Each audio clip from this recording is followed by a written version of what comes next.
Okay, scandium है, that is your first element with atomic number 21. So we can have that argon 18. ऐसा करने से हमको पीछे वाला जो मतलब इनर गैस तक का 18 एलिमेंट्स हो रहे हैं, तो उनका इलेक्ट्रॉनिक कॉन्फ़िगरेशन लिखना नहीं पड़ता. This is argon core 3d1. So you can have that box type configuration, that 4s2 like this and 3d1.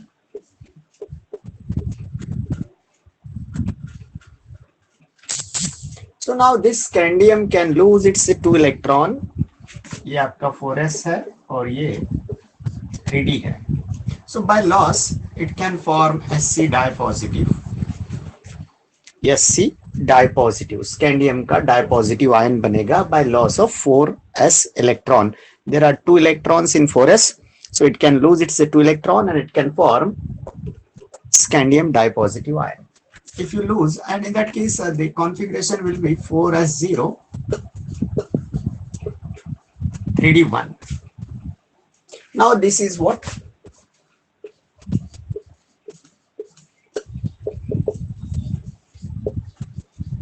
one unpaired electron is there in 3d. If you have that Sc plus 3, now यहाँ plus 3 कब आएगा? जब यहां से 2 electron और यहां से 1 electron कम कर देते हैं हम, तो दैट केस यहां पे नो अनपेयर्ड इलेक्ट्रॉन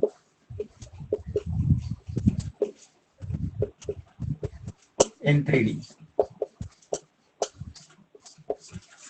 अब यहाँ पे 2 आयन मैंने बनाए स्कैंडियम के, जिसमें एक में आपके पास में अनपेयर्ड इलेक्ट्रॉन है 3d में, दूसरा आयन बनाया मैंने tri positive ion in which there is no unpaired electron. तो अब ये अनपेयर्ड इलेक्ट्रॉन से हमको काम है. The next element is your titanium 22. सो यहाँ पे इसकी 2 ऑक्सीडेशन स्टेट पॉसिबल थी आपके हिसाब से, +2 एंड +3, जो कि हमने पहले इसमें इसको डिस्कस किया. It shows +2 and +3 oxidation state scandium. Then you can have the titanium as argon 18. This is argon core 4s2 and 3d2. In this way, there are 4 electrons. So it can have at the most Ti +2. इसकी वजह से you can have titanium +3. You can have titanium +4. अब इतना सारा नहीं दिखते, तो हम क्या कर देते हैं यहाँ पे ऑक्सीडेशन स्टेट +4 है. तो इसके लिए जब ऑक्सीडेशन प्लस स्टेट +4 है, तो in that case no unpaired electron will be there. +3 में यहाँ पे 2 यहाँ से जाएगा, एक यहाँ से, एक अनपेयर्ड इलेक्ट्रॉन यहाँ पे. तो यहाँ नंबर ऑफ अनपेयर्ड इलेक्ट्रॉन्स, एक में आपके 2 इलेक्ट्रॉन है जो कि अनपेयर्ड माने जाते हैं डी में. देन यहाँ पे 1 इलेक्ट्रॉन मिलेगा, यहाँ +4 में जाता है, तो there is no unpaired electron. So this is the case of +2, +1 and 0. Sorry, +2 में number of unpaired electrons, 3d में अनपेयर्ड इलेक्ट्रॉन कितने हैं आपके पास? 2, यहाँ पे 1, यहाँ पे 0. तो अभी हमको इसका कलर के बारे में बात किया था हमने. तो ये जो है that will be colourless compound. TiCl4 बना देते हैं, TiO2 बना देते हैं, तो both of these are in +4 oxidation state. तो यहाँ पे अनपेयर्ड इलेक्ट्रॉन नहीं होगा. In that case that will be colourless species. तो ये कलर के लिए हम एक्सप्लेन कर रहे हैं कि ऑक्सीडेशन स्टेट आ गई है उतनी, अब उसमें अनपेयर्ड इलेक्ट्रॉन कितने बचे हैं. If unpaired electrons are not there, then that case such compounds will be, they will be colorless. Similarly, we can have that ZNO, in which oxidation state is +2. That will be colorless. Zinc oxide जब लेंगे आप, तो that will be colorless, because इसमें एक भी unpaired electron नहीं होगा. Can you decide about this? यहाँ इसका +4 होगा. MnO2 में oxidation state of manganese will be +4. तो +4 स्टेट में मैंगनीज दिखता कैसे है? तो ये होता है 4s2 3d5 पहले. अभी आप +4 में जा रहे हैं, तो इसमें से 2 कम कर दिया आपने और 2 इसमें से. Still there are 3 unpaired electrons. Mn+4 में there is a 3 unpaired electrons, and in that case the compound in which the oxidation state of manganese is +4 will be colored one. हमने बनाया KMnO4, पोटेशियम पर magnet है ये, इसमें ये +1 ये -8, तो इसका ऑक्सीडेशन स्टेट कितना हो गया, +7. ऑक्सीडेशन स्टेट कितना होगा मैग्नीज का, +7. अभी +7 के लिए कैसे दिखेगा ये, आपका 25 ऐसे था, 4s2 3d5, राइट.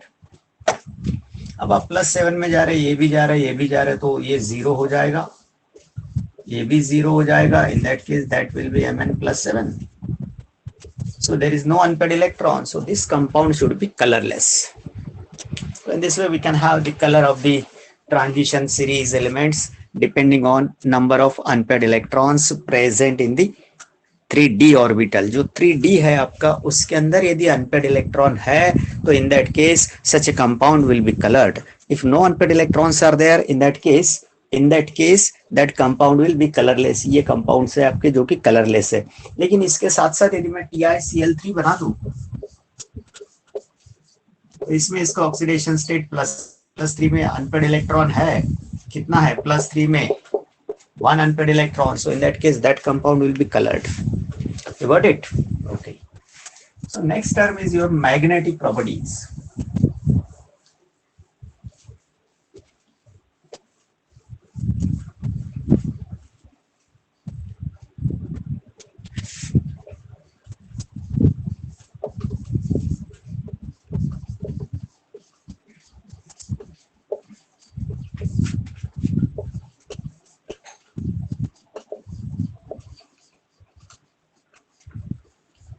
देखिए 3D सीरीज में जो भी एलिमेंट्स है उसकी मैग्नेटिक प्रॉपर्टीज जो है, जैसा कलर आपका नंबर ऑफ अनपेड इलेक्ट्रॉन पे डिपेंड है, वैसे ही इसकी जो मैग्नेटिक प्रॉपर्टीज रहेंगी that also depends on number of unpaired electrons in 3D. 3D में जितने अनपेड इलेक्ट्रॉन होंगे उसके हिसाब से इसका मैग्नेटिक प्रॉपर्टीज डिसाइड होगा. ठीक है. सो मैग्नेटिक प्रॉपर्टीज जो है that are due to presence of unpaired electrons, due to presence of unpaired electrons in 3D. 3D में जो unpaired electrons है वही हमारी magnetic properties डिसाइड करेंगे. जितने unpaired electron ज्यादा रहेंगे उतना उसका magnetic moment ज्यादा रहेगा. अब देखिए नंबर ऑफ unpaired electron तो आपके पास आइटम में भी होते हैं, आयन में भी होते हैं. आप किसी कंपाउंड की बात करते हैं तो वहां पे उसका कुछ ना कुछ ऑक्सीडेशन स्टेट रहेगा, जीरो तो नहीं होगा ना. ऑक्सीडेशन स्टेट जो है that will be there in case of only compounds. So ये एलिमेंट्स में भी मैग्नेटिक प्रॉपर्टीज हो सकती, कंपाउंड में भी हो सकती है, नहीं भी हो सकती. That depends only on number of unpaired electrons in d orbital. The magnetic properties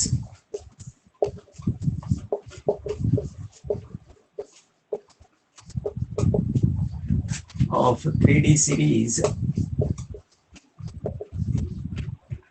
elements and their compounds.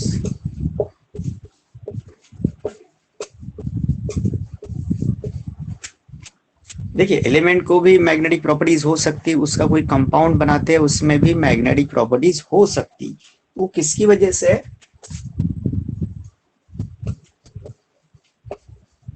Due to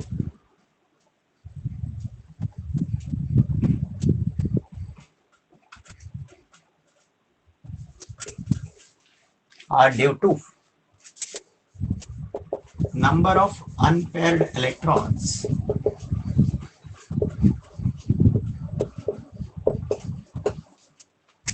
in 3D orbital. 3D orbital में जितने अनपेड इलेक्ट्रॉन होंगे उसके हिसाब से इसकी मैग्नेटिक प्रॉपर्टीज होती है. मैग्नेटिक मोमेंट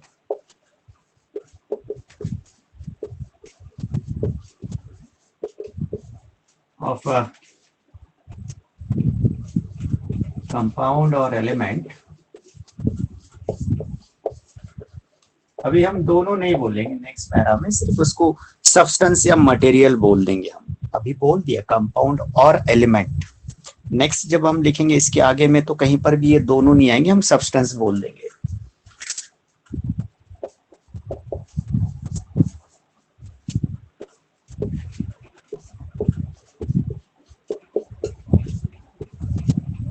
जो मैग्नेटिक मोमेंट होगा that will be equal to square root of n into bracket n+2, where n जो है आपका नंबर ऑफ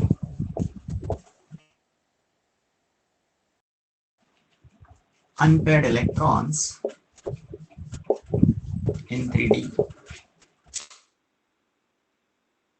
हमने n बोल दिया और उसके हिसाब से इसका मैग्नेटिक मोमेंट आएगा।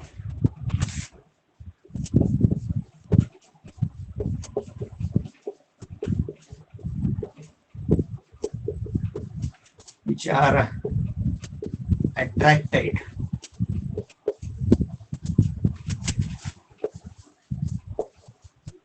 by external magnetic field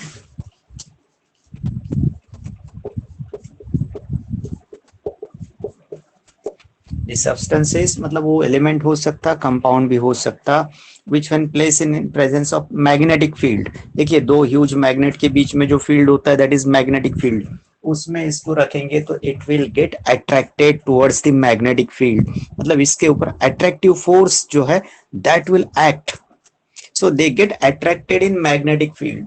the substances which are attracted by the external magnetic field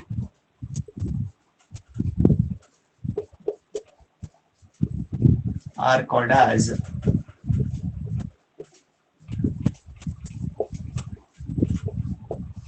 paramagnetic।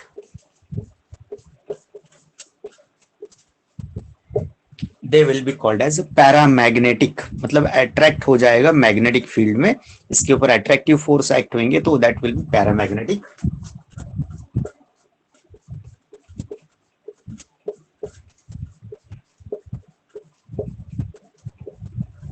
such substances have non-zero magnetic, non-zero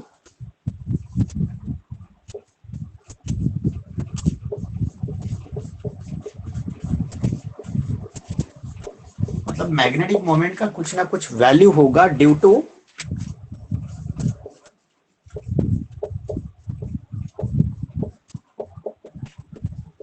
unpaired electrons in 3D।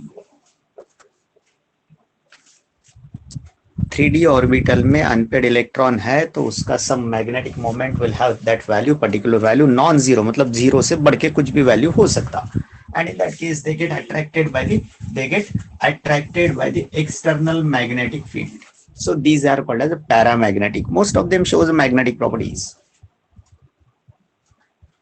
so इसके कॉन्ट्रास्ट दूसरा है जहां पे अनपेड इलेक्ट्रॉन ही नहीं है, no unpaired electrons are there in 3D। In that case उसका magnetic moment इससे निकालोगे तो जीरो हो जाएगा। And such substances are repelled, they are repelled मतलब दूर ढकेले जाएंगे, they are repelled by the external magnetic field and in that case they will be called as diamagnetic substances.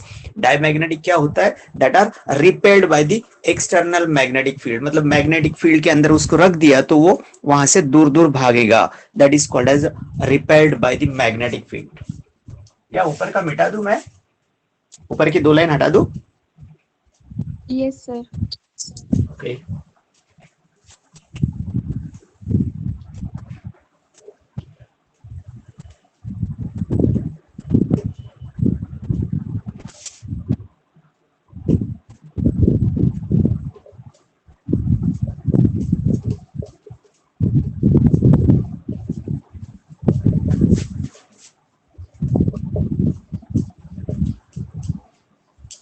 they get repelled, they get repelled when placed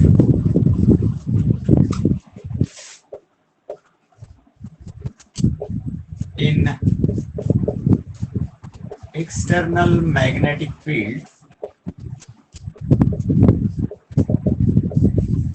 they get repelled by that magnetic field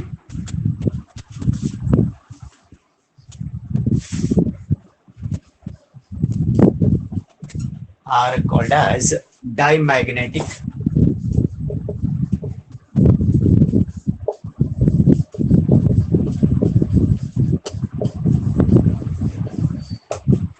They are the diamagnetic substances.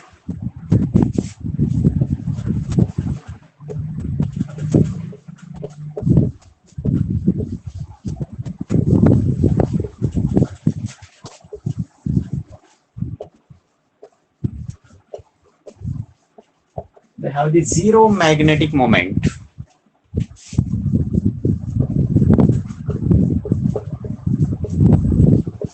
Due to lack of unpaired electrons. Unpaired electron ही नहीं है D में, तो उसका magnetic moment जो है zero रहेगा.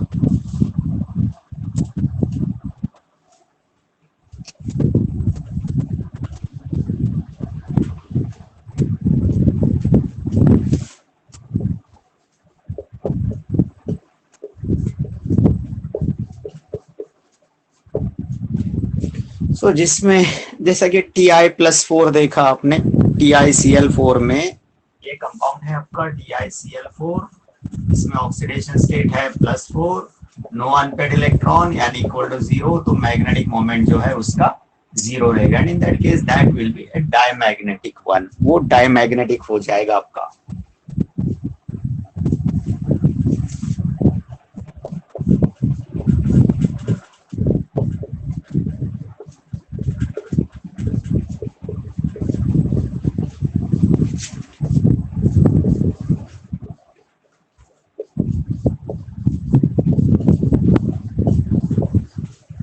There are some substances which are strongly attracted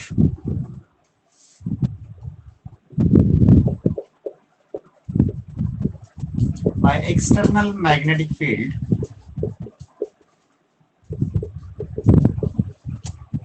The substances which are strongly attracted by the magnetic field are called as ferromagnetic substances. नीचे की 4 लाइन हटा दूं मैं, क्या ये 4 लाइन्स हटा दूं? Yes, sir.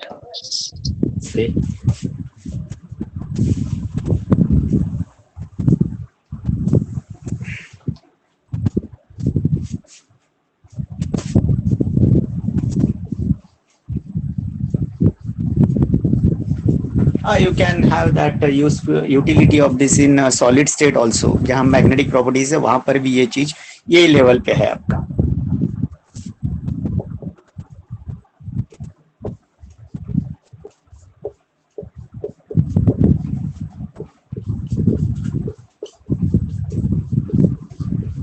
They are called as ferromagnetic substances.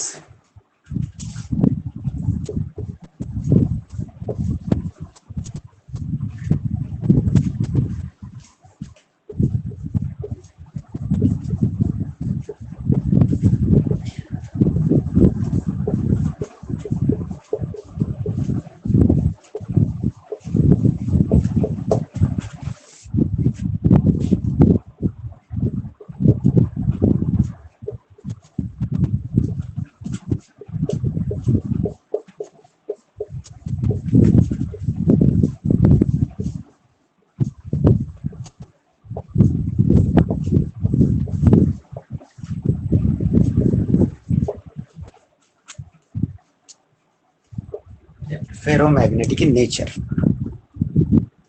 ये सारा जो खेल है मैग्नेटिक प्रॉपर्टीज का, that is only due to the presence of number of unpaired electrons in 3D orbital में कितने अनपेड इलेक्ट्रॉन्स है, depending on that will have the certain magnetic moment. This magnetic moment is also called as a spin magnetic moment. यहाँ पे हम सिर्फ electron का magnetic moment है spin motion में कंसीडर कर रहे हैं अनपेड इलेक्ट्रॉन्स का. तो स्पिन मोशन की वजह से चार्ज पार्टिकल है, मूविंग चार्ज पार्टिकल है, तो it give rise to the magnetic moment. तो ये जो मैग्नेटिक मोमेंट होता है इसको स्पिन मैग्नेटिक मोमेंट बोलता है.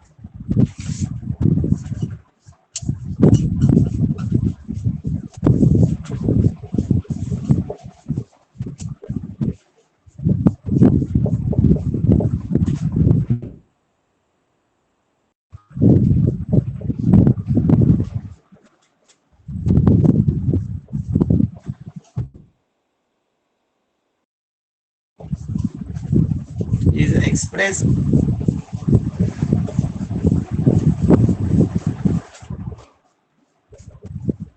Bohr magneton. जो मैग्नेटिक मोमेंट है वो आपको बोहर मैग्नेटॉन, वो उसका यूनिट हो गया। जो हमने फॉर्मूला लिखा था n into bracket n plus two square root में, वो मैग्नेटिक मोमेंट के लिए है। अभी हम कैलकुलेट करेंगे एक दो लोगों का।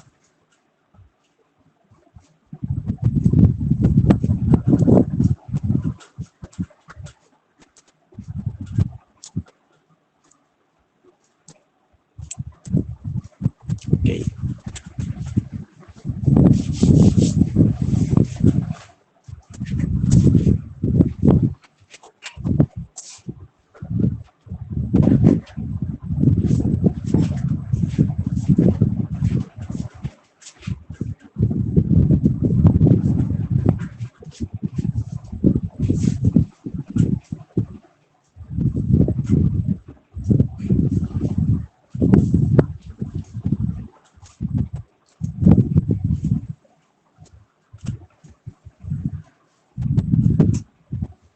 ये जो पैरामैग्नेटिक, डायमैग्नेटिक और फेरोमैग्नेटिक लिखा आपने, ये आपको सॉलिड स्टेट में भी काम आ सकता, जैसा का वैसा।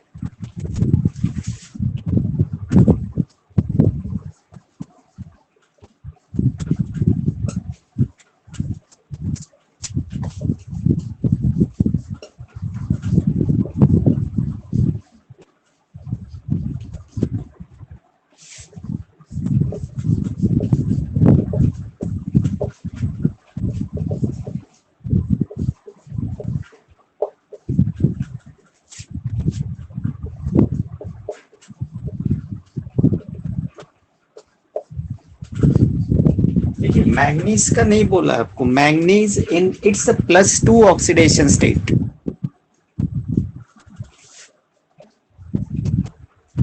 मैंगनीज का नहीं निकालना है आपको, manganese in plus two oxidation state. तो सबसे पहले मैंगनीज के बारे में आपको पता होना चाहिए कि it's atomic number is 25। 25 is the atomic number of manganese, ठीक है। Then 18 electrons, you may write or may not, but you can write 4s2 and 3d5. So in case of plus 2 oxidation state कितना बोला आपको, plus two. फिर plus two कैसे होगा, तो बोले 4s में का 2 इलेक्ट्रॉन निकल जाएगा, 3d5 is left. So how many unpaired electrons will be there in 3d5? All the 5 electrons will be unpaired, है ना। तो यहाँ पे हम D के 5 अनपेयर्ड इलेक्ट्रॉन बताएंगे, यहीं पे बता देते हैं।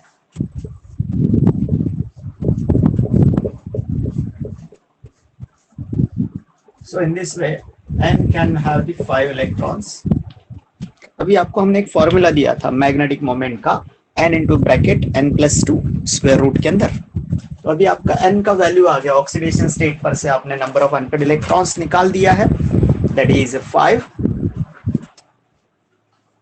So now you can calculate the magnetic moment as a square root of n into bracket n plus 2.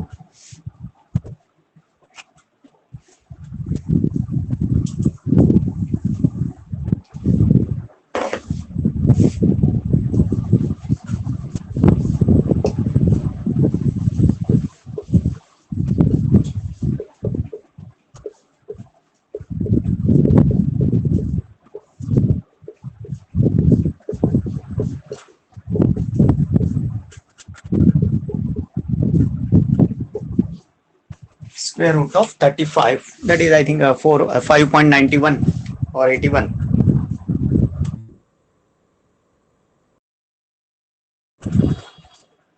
Five point 91। ये 6 तो नहीं है।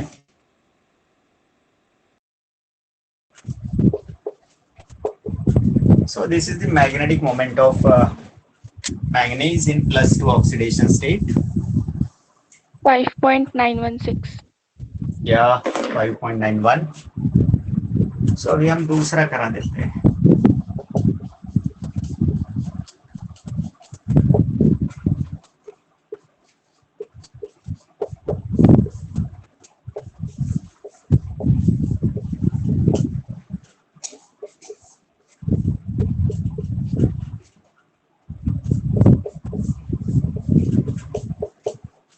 Okay, these are the three elements of which we have to find out the spin only magnetic moment, या फिर सिर्फ magnetic moment भी बोल सकते हैं आप इसको.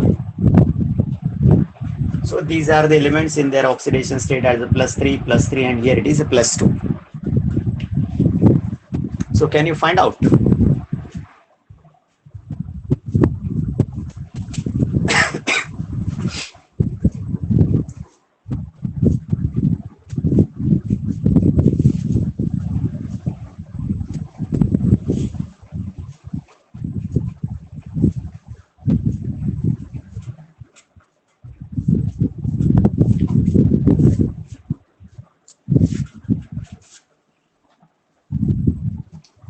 So we have the first element as a Fe,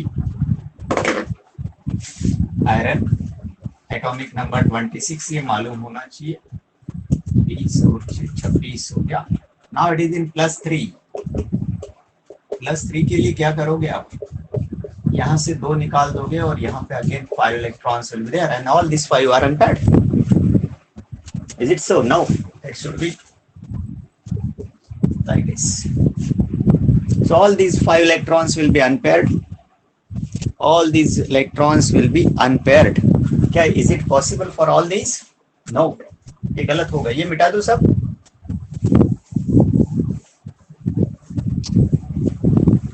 पहले आपको 3d6 को लिखना चाहिए. ये 4s d6 1 2 3 4 5.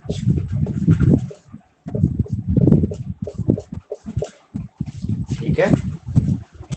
Now in case of +3, can I like this?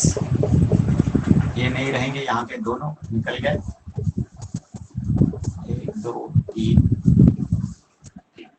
अब आप ये निकाल दिए, सपोज लास्ट वाला एक इलेक्ट्रॉन निकाल दिया, तो क्या ये ऐसे ही रहेंगे बचे हुए? नहीं, इसमें से एक इलेक्ट्रॉन इधर शिफ्ट हो जाएगा. पहले तो ये गया आपका, कोई भी एक अनपेड इलेक्ट्रॉन निकालना है आपको, डी में से निकाल दिया आपने.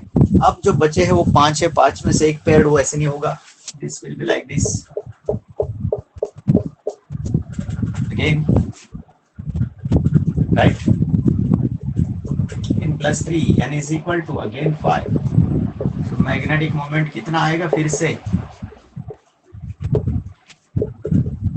जितना अभी निकाला है.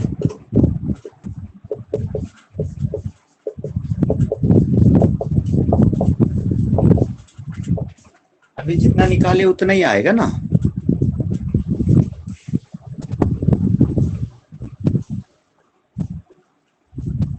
ओके, मैं ऐसे करता हूँ, इसको +3 कर दिया, ये 2 गए, एक ये गया आपका यहाँ से.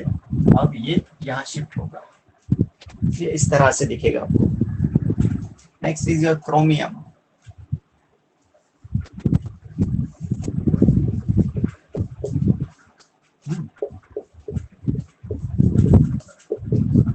ऐसे है 4s1 3d5. तो अभी +3 चाहिए आपको ऑक्सीडेशन स्टेट. +3 में कैसे दिखेगा? एक यहाँ से गया 4s0, 2 इसमें से गया 3d. हाँ सर 5.91. वो तो हो गया, ये चाहिए वाला. Yes yes yes. तो now here n is equal to 3 आपको डायरेक्ट दिख रहा है. n is equal to 3 मिल गया आपको. देन ये लास्ट वाला बात भी करते हैं सिग्मा पॉजिटिव की. तो अभी आपका मैग्नेटिक मोमेंट जो है that will be equal to n into bracket n plus 2. So that will be 3 into 3 plus 2 5, 15 हो गया.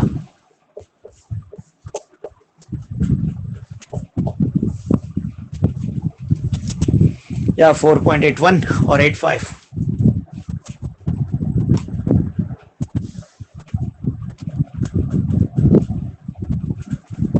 $3.87.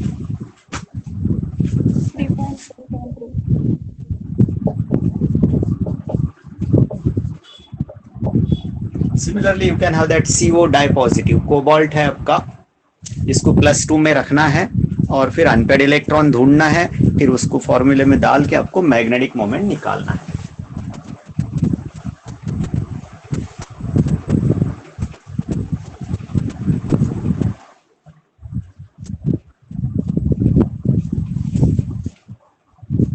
या Fe वाला हो गया आपका, ये हो गया 2 नंबर जो लिखा है मैंने यहाँ पे।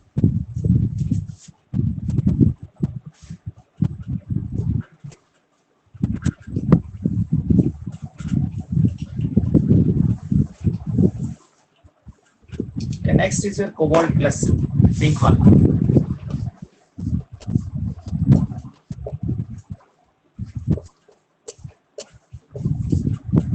हाँ 18 तो 20 हो गया, 7 आना चाहिए। तो ये अभी आपको +2 में डालना चाहिए, तो ये हो जाएगा 0। तो क्या D7 में सारे के सारे अनपेड होंगे? D7 जो बचा है आपका, क्या सारे के सारे अनपेड होंगे? नहीं। फिर पहले 1 2 3 4 and 5 6 7। Now n is equal to आपका फिर से 3 आ गया, तो आंसर फिक्स हो गया आपका। अनपेड इलेक्ट्रॉन्स कितने आ गए? 3।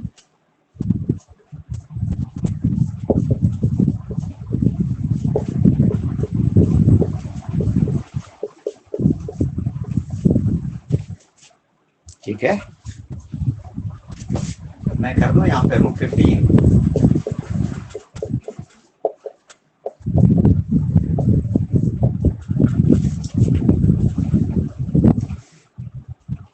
ये नियर अबाउट क्रोमियम +3 के जैसे ही आ गया, +2 कोबाल्ट का। सो जो एक्सपेरिमेंटल वैल्यूज आती है, इनको एक्सपेरिमेंट करने के बाद में भी इनका मैग्नेटिक मोमेंट मेजर किया जाता है, then it is found that they are quite closer to the experimental values. Experimental values are the true values. Experimental values are the true values, and these are theoretical values. So there is a quite a closeness of these both values by theoretical calculations and by experimental observations. जो values आई है आपकी magnetic moment की, they are quite closer to each other. Means the magnetic properties are due to the presence of unpaired electrons in 3d orbital. है ही नहीं तो उसमें diamagnetic properties रहेंगी, मतलब it will get repelled by that external magnetic field. You got the magnetic properties. Magnetic properties हो गया आपका। Okay Yes, sir. Okay, so all this 3 देखिए, मैंने आपको पहले ऑक्सीडेशन स्टेट करवाया, देन कलर करवाया, देन मैग्नेटिक प्रॉपर्टीज। ये तीनों इंपॉर्टेंट है, कोई भी एंट्रेंस हो चाहे बोर्ड का एग्जाम हो, all this 3 properties are quite important. इसके अलावा कुछ प्रॉपर्टीज है जैसे कि एटॉमिक साइज है, या फिर फिजिकल स्टेट है, या फिर आयोनाइजेशन एंथैल्पी है, इसमें उतने क्वेश्चंस आपको नहीं दिखाई देंगे। बट ये जो 3 प्रॉपर्टीज मैंने बताया, एक बाकी अभी कैटालिटिक प्रॉपर्टीज, जो उस पर हम कल काम करेंगे, आज नहीं करना है। ओके, तो ये जो है आपका ऑक्सीडेशन स्टेट 1 नंबर पे आपकी प्रायोरिटी, सेकंड प्रायोरिटी है आपका कलर, और थर्ड प्रायोरिटी है आपका मैग्नेटिक प्रॉपर्टीज। ये तीनों बहुत इंपॉर्टेंट है, कोई भी एग्जाम हो, एंट्रेंस का हो चाहे बोर्ड का हो, all the questions are based on this. तो आपको इलेक्ट्रॉनिक कॉन्फ़िगरेशन आना चाहिए फर्स्ट ऑफ ऑल, देन उसके बाद आपको ऑक्सीडेशन स्टेट आना चाहिए, ऑक्सीडेशन स्टेट के बाद में आपको कलर या मैग्नेटिक प्रॉपर्टीज एक्सप्लेन कर सकते हैं। हाँ, हल्के में अभी कुछ एटॉमिक साइज पे काम करेंगे। देखिए स्कैंडियम टू जिंक चल रहे हैं, these are the 10 elements, right? Now here you will find that atomic number 21 है, मतलब इसका जो न्यूक्लियस है that will have 21 प्रोटॉन्स। यहाँ आपका 4s है और ये यहाँ पे 3d। तो ये जो 4s इलेक्ट्रॉन है या फिर 3d है, इसके ऊपर इसकी पकड़ कम रहेगी, बिकॉज दिस न्यूक्लियस जो है that is somewhat less positive with 21 proton. यहाँ प्रोटॉन जो है काफी कम है, आपका positive charge on the nucleus जो है called as effective nuclear charge, वो कम हो गया, तो इनके लिए फोर्स ऑफ अट्रैक्शन उतना कम रहेगा। This electrons will be somewhat away from the nucleus, these shells will be away from the nucleus, ठीक है। लेकिन आप यदि यहाँ चले जाते हैं जिंक में, तो you will find that कि ये न्यूक्लियस जो है that will have the 30 protons, quite high positive charge will be there on the nucleus. Nucleus becomes more and more positive while the electrons are added to the same 3d and 4s. So in that case यहाँ पे जो force of attraction होगा वो comparatively scandium के साथ में compare करते हैं तो जिंक में that attractive force will be less, sorry attractive force will be stronger. In that case such shells और energy levels are pulled towards the nucleus, as a result ये थोड़ा सा कॉम्पैक्टनेस आएगा इसके अंदर, एक दूसरे की तरफ खींचे जाएंगे इस तरह से न्यूक्लियस की तरफ, तो जो साइज है that will go on decreasing. तो इसका सबसे बड़ा साइज होना चाहिए तो इसका छोटा होना चाहिए। सेकंड थिंग इज दैट कि आपके जो इलेक्ट्रॉन्स है they are added to the same subshell. ये जो 3D है आपका उसी में आप इलेक्ट्रॉन ऐड कर रहे हैं, कहीं शेल वगैरह ऐड नहीं कर रहे आप। शेल उतनी है, हर एक में 4 ही है। आपका nucleus becomes more and more positive with the increase of atomic number. Atomic number 21 से 30 तक जा रहे हैं आपका, तो एटॉमिक नंबर बढ़ रहा है, positive charge on the nucleus increase हो रहा है। As a result the force of attraction between valence shell and of attraction बढ़ता है तो ये शेल तरफ खींचे जाएंगे और साइज जो है वो कॉन्ट्रैक्ट हो जाएगा आपका। पहले इतना साइज था दैट गोज ऑन डिक्रीजिंग। मतलब in short the atomic size of the 3D series elements decreases from left to right, from scandium to zinc भी लिखना है। नेक्स्ट प्रॉपर्टी,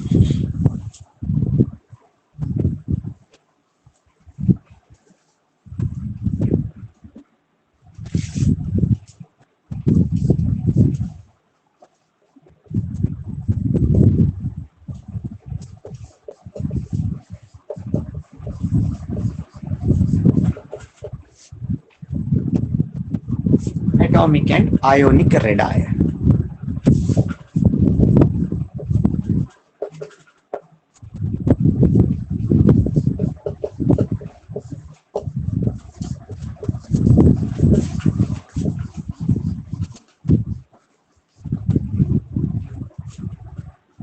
एटॉमिक रेडियस जिसको बोल रहे हैं आप, atomic radius of 3D series elements.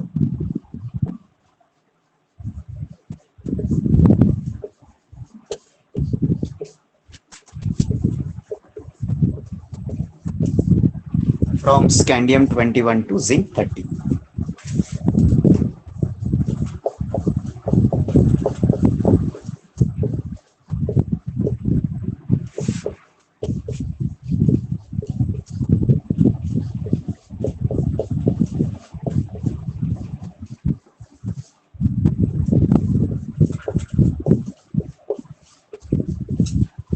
Positive charge on the nucleus,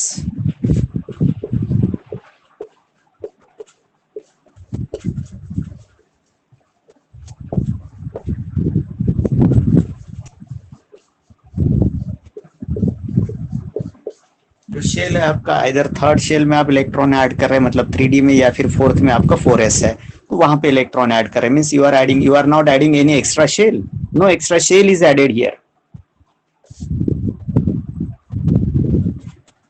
Due to increase in positive charge on nucleus and electrons are added to the same shell।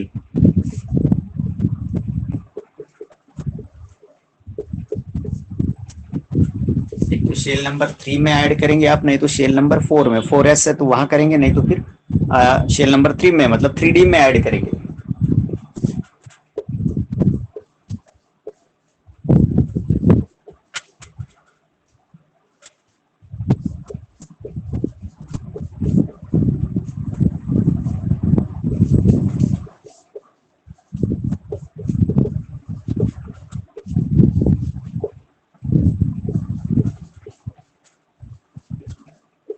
Due to this attractive force between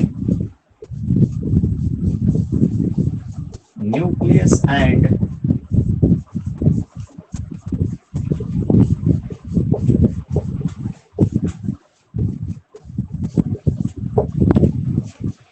nucleus और valence shell के बीच में force of attraction जो है, attractive force between nucleus and the valence shell increases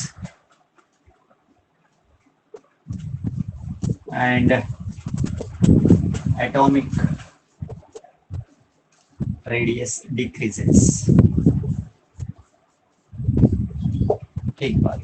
दूसरा जो D subshell की बात कर रहे हो वो काफी फैला हुआ होता है, डिफ्यूज शेप है, तो उसकी वजह से इधर शील्डिंग वगैरह कुछ नहीं होगा, मतलब poor shielding of these D electrons.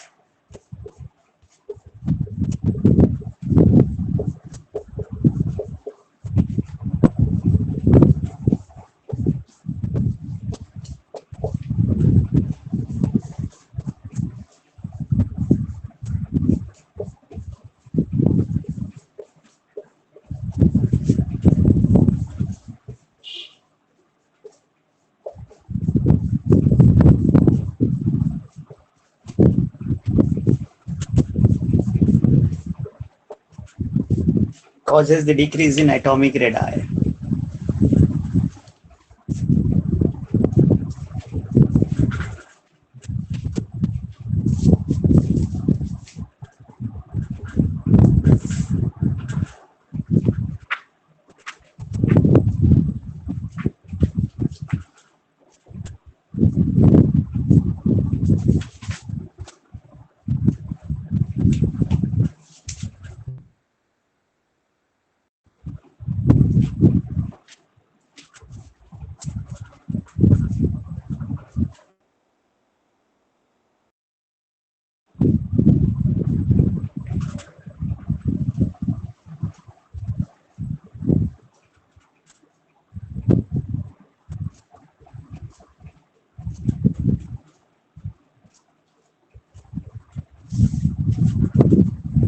Is that work? Yes, sir.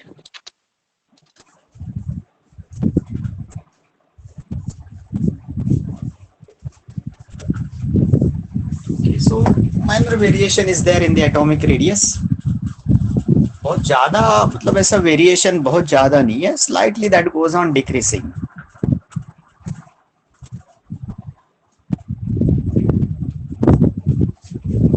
Sir 1 minute. जब हाँ, जब साइज कम हो जाता है किसी का, साइज कम तो हो रहा है, मतलब स्कैंडियम में जो लास्ट इलेक्ट्रॉन है आपका 4s वो काफी थोड़ा दूर है, जबकि जिंक में it is quite closer to the nucleus.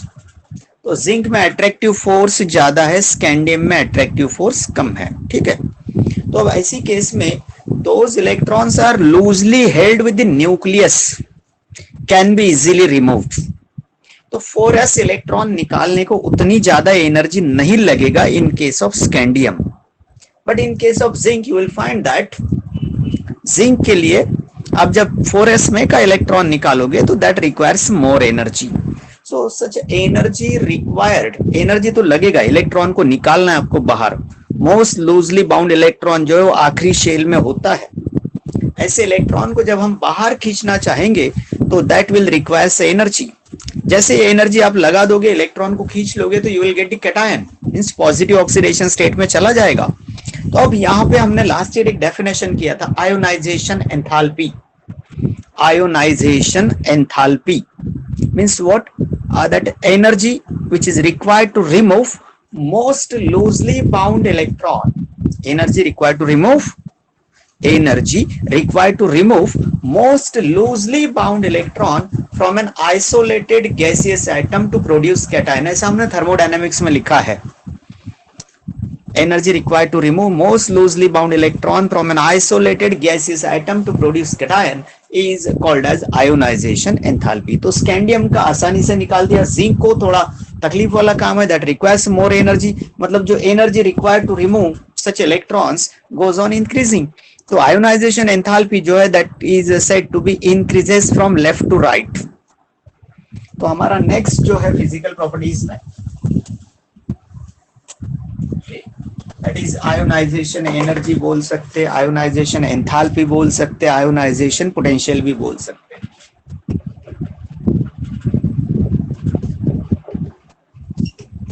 Ionisation enthalpy,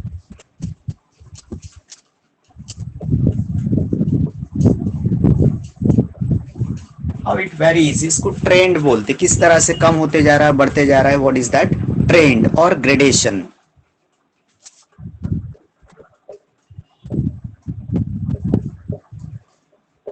ionization enthalpies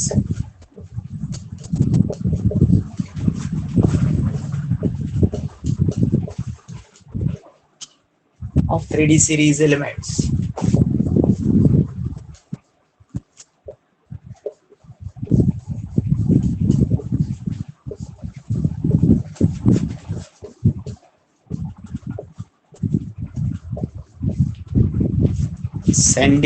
scandium 21 से जिंक 30 तक आप जैसे जैसे आगे जाओगे साइज जो है कम हो रहा है, अट्रैक्टिव फोर्स बढ़ रहा है, means electron gets more and more tightly bound with the nucleus, nucleus के साथ और ज्यादा टाइटली बाउंड होगा, तो इन दैट केस उसको निकालने में आपको उतना ही ज्यादा एनर्जी लगेगा.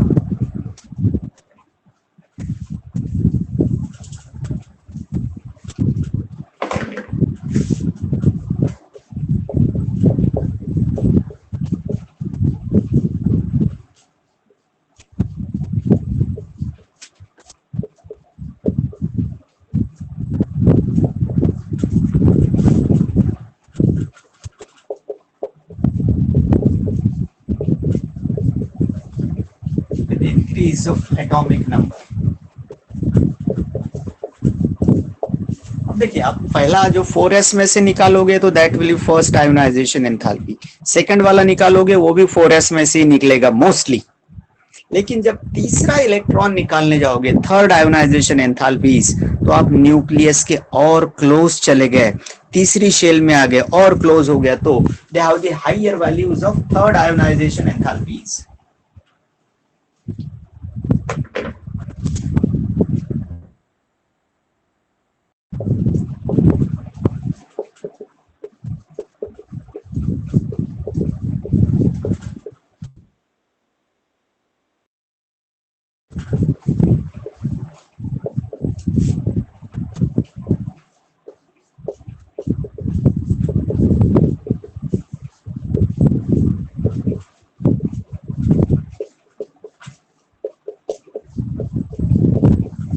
बस पहला और दूसरा इलेक्ट्रॉन आप कहां से निकाल रहे हैं? शेल नंबर 4 में से. शेल नंबर 4 में क्या है? 4s है. 4s में दो इलेक्ट्रॉन है, उनको निकाल रहे तो उसको एनर्जी कम लगेगा, लेकिन ये दो निकाल दिया, अब तीसरा इलेक्ट्रॉन निकालना है तो आपको डी में आना चाहिए. डी कहां पे? तीसरी शेल में है, इनर शेल में आ गया डी आपका. So in that case, third ionization enthalpy values are quite higher than the first and second.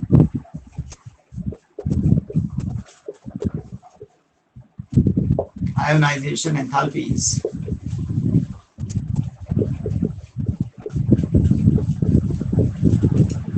Because 3D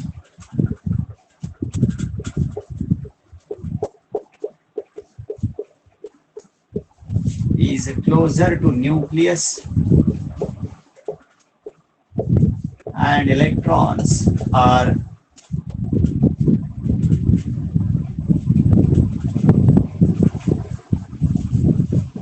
under the influence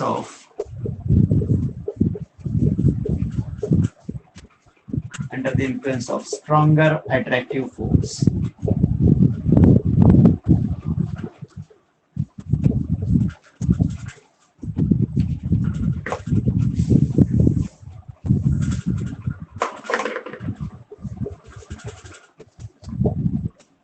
तीसरा जब इलेक्ट्रॉन निकालोगे तो वो न्यूक्लियस की क्लोजर जो शेल है उसमें से निकालने जा रहे हैं आप, तो वहां अट्रैक्टिव फोर्स ज्यादा होगा. जब अट्रैक्टिव फोर्स ज्यादा होगा तो ऐसे इलेक्ट्रॉन को बाहर खींच के निकालने में ज्यादा एनर्जी लगेगा. That's why the third ionization enthalpies have the higher values than first and second.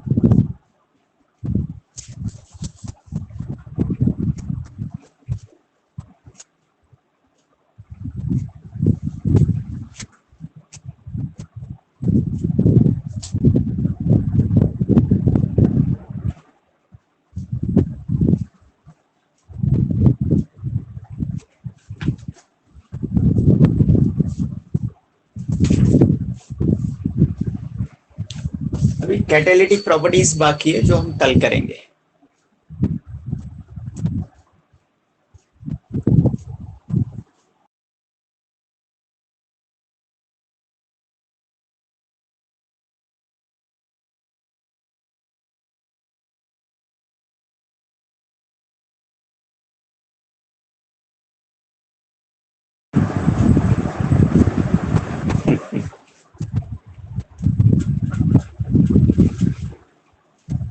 इतने जल्दी भाग गए सब, 4 पे आ गया एकदम तेजस।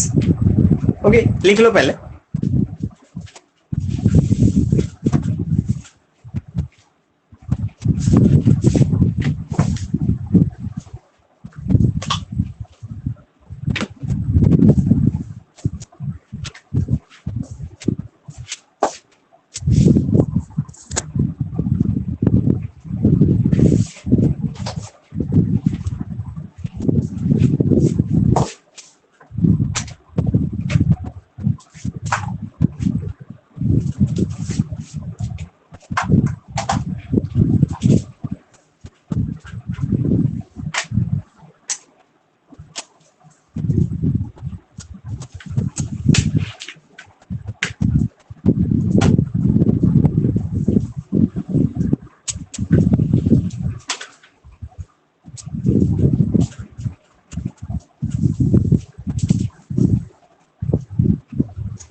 ओके यहाँ रुकेंगे।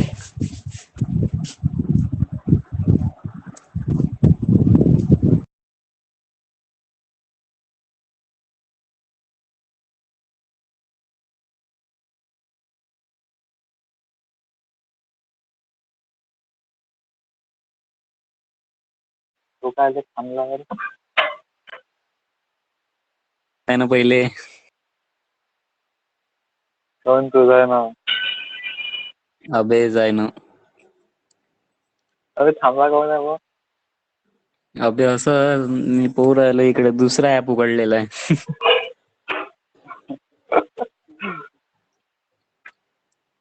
चल बाय. काय करत होत?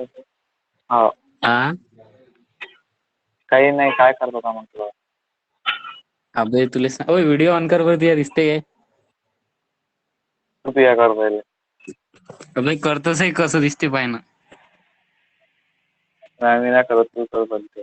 अबे मग पाच आहे ना, तू याच्यातली क्लॅरिटी चांगली आहे की सॉल्व करायची पाय ना. मग अरे तू आपण दोघे सोबत करू, दोघंही करू. हा ठीक आहे. 1 2 3. दिसू राहिलं काही? ते बोट आहे. अबे तू दाखव पहिले.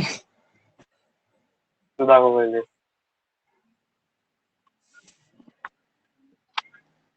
दिसू राहिलं काही? हो त्यातून आला का काही?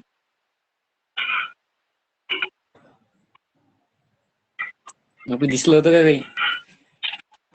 हो मग तू ऑन करणं मला काहीच दिसलं नाही. करणं बे.